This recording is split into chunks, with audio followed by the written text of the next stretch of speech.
So my name is Roberto. I'm a PhD student with Professor Brock in robotics, and my field is artificial perception, or how the robot can understand what's going on in the environment.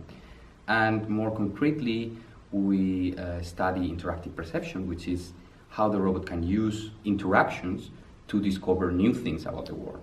And in my work, I focus on how the robot can interact with the world and discover what we call degrees of freedom, which are the connections between rigid parts on articulated objects. So for example, a door is connected to a wall through a revolute axis, and a drawer is connected to the rest of the furniture with a prismatic axis. And if the robot knows this type of connections, it can interact with these objects easily. Okay, so this is our logbox. This project, the motivation of this project is because our Professor Brock, talked to another professor, Alex Katzelnik, who is studying birds, cockatoos, and how they explore the world. And they discovered that these cockatoos are capable of opening such a lockbox, smaller size but with the same structure, to obtain food that is in the last compartment.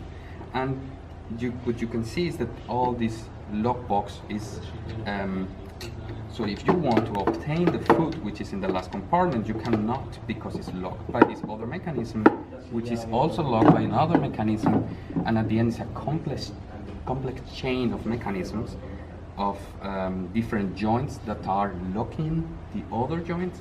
And if you want to obtain the reward, which is in the last compartment, you need to discover all the dependencies of joints that allows you to open the final compartment and obtain your reward.